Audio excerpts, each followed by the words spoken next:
Welcome back to the channel. It's your boy RiskyRas, aka the Risk Taker, aka the Chips Maker, man. We back with another one. Hold on. Today we're gonna be talking about the first two deaths of the series, which is Slim and his nephew Claiborne. Now, first off, we gotta break down Slim and Claiborne's relationship.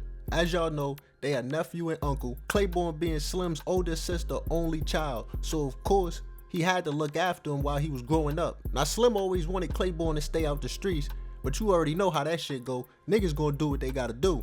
Instead of him getting down with the good fellas, Claiborne ended up rocking with the niggas off his block.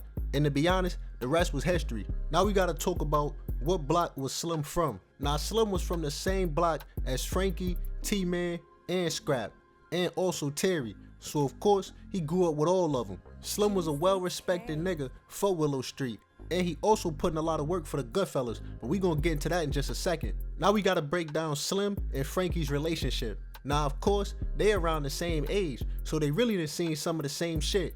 And when Frankie was locked down, Slim held it down for the Goodfellas, stepping up and making sure that all the young niggas was taken care of till Frankie came home. It was always Slim, Frankie, and Terry. They was like a dynamic trio ever since the beginning. Slim is one of the founding fathers of the Goodfellas, and he been there since the real early days when the shit was just getting established. So of course, losing him hurt the whole organization, especially Willow Street.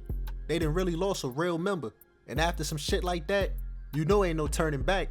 Frankie about to turn up for real. Now we gotta talk about why was Slim so respected in the Goodfellas organization. Now, like I said, Slim really held it down, and he put in a lot of work. As it stands, Slim put up 4 bodies for the camp and made sure that everybody in the streets knew that the Goodfellas was nothing to play with.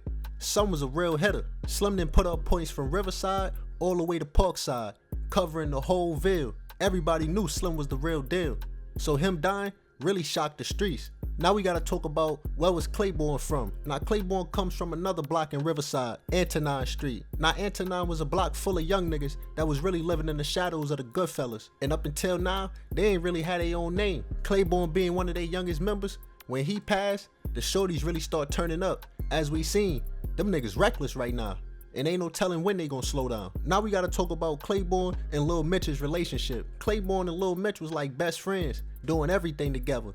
And it's crazy, cause on the day he died, they were supposed to be together, but some shit happened and he ended up hanging out with his uncle instead, thinking he would be safe since Slim was well respected in the streets. We all know how that played out. When Lil Mitch got the news, he broke down crying, and all he wanted to do was get back for his homie. To end this video off, I'ma break down what does their death mean to the war. Now, Slim dying, that only means that the Goodfellas gotta turn up even more, and that M Block and the Goodfellas, they ain't gonna never stop beefing until one of their camps go extinct. With Claiborne dying, of course, that means Clayway joined the war, and they got a lot to prove by being one of the youngest gangs in the situation. If you ask me, the violence ain't gonna never stop. And to think all this shit started over a robbery going wrong. Sometimes it be like that in the streets. The one thing that we learned from this situation is that sometimes, even when you're not involved, you could become involved by the people that you associate yourself with. If Claiborne wasn't hanging out with Slim that day, then Clayway and M Block wouldn't even have beef, which also means that Lil E girlfriend might still be alive till this day. A lot of shit can happen off of one situation going a certain way. I think that's the most important lesson to learn from the whole situation. Now, going forward, we gonna see what happened with all these gangs and all these wars that's going on. And hopefully somebody could come out on top and get the closure that they've been looking for. But who knows? That's why we just gotta stay tuned. I'm going